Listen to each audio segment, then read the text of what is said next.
ગીતાજીમાં એક સરસ મજાની વાત કહેવામાં આવે છે કે કરેલા કર્મના જે બદલા છે એ તમારે અહીંયા જ ચૂકવીને જવું પડે છે। તમે સારું કર્મ કરો તો તેનું પણ ફળ તમને મળે છે અને ખરાબ કર્મ કરો છો તો તમારે તેના પણ બદલા આપવા પડે છે। છેલ્લા કેટલાય દિવસથી સુરતના ચિરાગ ગોટીના કહેવાય છે કે અમાનવીય વર્તન અને તે વ્યાજખોરનો જે ધંધો કરતો હતો તેને લઈને વ્યાજખોરી કરી અને લોકોને જે પ્રમાણે કનડગત કરતો હતો તેવા અનેક કિસ્સાઓ સામે આવ્યા। બેરહેમીથી માર મારતો હોય તેવા વિડીયો પણ સામે આવ્યા। આ બધાની વચ્ચે હવે સુરતથી મોટા સમાચાર સામે આવ્યા છે કે આખરે પોલીસે ચિરાગ ગોટીનું સરઘસ કાઢ્યું છે। નમસ્કાર, BS9 ન્યૂઝમાં આપની સાથે હું ભગવતી વિશાવડિયા। સુરત શહેરના સિંગણપુર વિસ્તારમાં આતંકનો પર્યાય બનેલા કુખ્યાત શખ્સ ચિરાગ ગોટીને સુરત શહેર એસઓજી એ કાયદાના પાઠ ભણાવ્યા છે। નિર્દોષ લોકો પાસેથી વ્યાજખોરી કરી અમાનવીય વ્યવહાર કરનારા આ શખ્સનો પોલીસે તે જ વિસ્તારમાં ઢોલ નગારા સાથે વરઘોડો કાઢ્યો હતો જ્યાં તેનો ખોફ હતો। ચિરાગ ગોટી લાંબા સમયથી વ્યાજખોરી અને લોકો પર અત્યાચાર ગુજારવાની ફરિયાદો ઉઠી રહી હતી અને આરોપ છે કે ચિરાગ જરૂરિયાતમંદ લોકોને વ્યાજે રૂપિયા આપ્યા બાદ તેમની પાસેથી 4 ગણા નાણાં પડાવતો હતો। જો કોઈ રકમ ચૂકવવામાં મોડું કરે તો તેમની સાથે અમાનવીય વ્યવહાર કરી મારપીટ અને ધાકધમકી આપતો હતો। તેની આ માથાભારે પ્રવૃત્તિથી આખો વિસ્તાર ત્રસ્ત હતો। પોલીસની કડક કાર્યવાહી અને લોકોના સાથ સહકારથી આખરે તેને પકડી અને તેનો આજે વરઘોડો કાઢવામાં આવ્યો।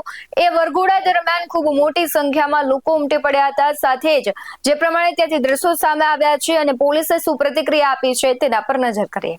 સુરત શહેરમાં ચિરાગ ગોટીનો જે પ્રકારે આતંક સામે આવ્યો હતો ત્યારબાદ પોલીસ દ્વારા ચિરાગ ગોટી પર કાયદાનો સબૂત કરાયો છે અને પોલીસ દ્વારા જે પ્રકારે કાર્યવાહી કરાય છે અને તેને લોકોમાં ક્યાંક ને ક્યાંક ખુશીની લાગણી જોવા મળી રહી છે। લોકો દ્વારા પોલીસનો અને નાયબ મુખ્યમંત્રી હર્ષ સંઘવીનો આભાર જે છે તે વ્યક્ત કરવામાં આવી રહ્યો છે। ત્યારે આ પ્રકારે ઢોલ નગારા સાથે કતારગામ વિસ્તારમાં જે લોકો છે તે રોકો ઉતર્યા છે અને સુરત પોલીસનો જે આભાર વ્યક્ત કરી રહ્યા છે। આપણી સાથે એના કેટલાક લોકો જોડાયા છે તેની સાથે સીધી વાત કરીશું। एकदम सब खड़ी है पुलिस, सब खड़ी है पुलिस का स्वागत करने के लिए।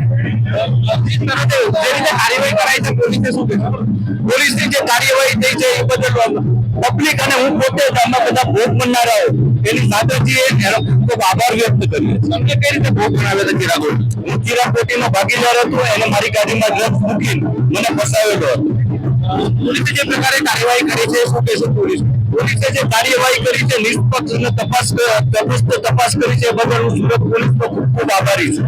પોલીસે વરઘોડો કાઢ્યો છે એ બાબતે શું કહેવું? પોલીસે જે વરઘોડો કાઢ્યો છે લોક માંગ છે, પબ્લિકની માંગ છે। એટલા વિડીયો વાયરલ થયા પછી પબ્લિકે જ અહીંના ધારાસભ્ય વિનુભાઈ મોરડિયા સાહેબને પણ અપીલ કરી છે કે આનો વરઘોડો નીકળવો જ પડે। એની માંગને મંજૂર રાખીને પોલીસ ડીસીપી સાહેબ નકુમ સાહેબ અત્યારે એનો વરઘોડો લઈને આવી રહ્યા છે એ બદલ હું નકુમ સાહેબનો પણ ખૂબ ખૂબ આભારી છું। ચોક્કસ આ પ્રકારે લોકોમાં જે ભોગબનના લોકો છે અને જે કતારગામ વિસ્તારમાં જે લોકો છે તેઓમાં ક્યાંક અનેરી ખુશીની લાગણી જોવા મળી રહી છે। પોલીસ દ્વારા જે રીતે ચિરાગ ગોટી વિરુદ્ધ જે કાયદાનો સકંજો કસ્યો છે અને ત્યારબાદ એક બાદ એક જે ફરિયાદીઓ સામે આવ્યા હતા અને પોલીસે તમામ જે ભોગબનનાર છે તે લોકોની ફરિયાદના આધારે પોલીસે ચિરાગ ગોટી વિરુદ્ધ સખત કાર્યવાહી કરી છે।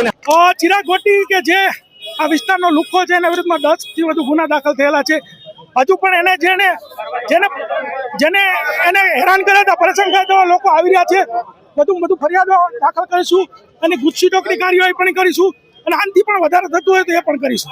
કેટલો લોકો કઈ રીતે જોડાયા આજે ગુનાહિત ઇતિહાસમાં કદાચ પહેલીવાર આટલા બધા લોકોને એનાથી ખૂબ ત્રાસ હતો એ બતાવે છે કે લોકો જે વિડીયો બહાર હતા એનાથી લોકોમાં એક જન આક્રોશ થયો હતો અને લોકો કહેતા હતા કે એનો વરઘોડો ક્યારે નીકળશે તો આજે પણ નીકળ્યો ને હજી જેટલા ગુનામાં આવશે એટલા વખત વરઘોડો એનો કાઢવામાં આવશે। લોકોએ હાથમાં પ્લે કાર્ડ રાખી ચિરાગ ગોટી સામે કડક કાર્યવાહીની માંગ કરી હતી। સાથે જ પીડિતો અને સ્થાનિક લોકોએ માંગણી કરી છે કે આ માથાભારે શખ્સ સામે ગુસ્સેટોક હેઠળ ગુનો દાખલ કરવામાં આવે જેથી તે લાંબા સમય સુધી જેલના સળિયા પાછળ રહે। સામાન્ય રીતે ગુનેગારોનો વરઘોડો નીકળતો હોય છે ત્યારે ફફડાટ હોય છે પરંતુ અહીં લોકોએ ઢોલ નગારા સાથે પોલીસની આ કામગીરીને વધાવી લીધી છે।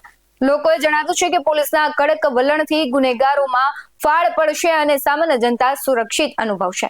ચિરાગ ગોટીનો જે વરઘોડો કાઢવામાં આવ્યો છે તેને લઈને તમારું શું માનવું છે? પોલીસે જે કામગીરી કરી છે તેને લઈને તમારું શું માનવું છે? કમેન્ટમાં જરૂરથી જણાવજો।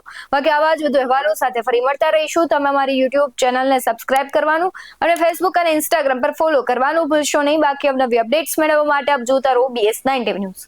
નમસ્કાર।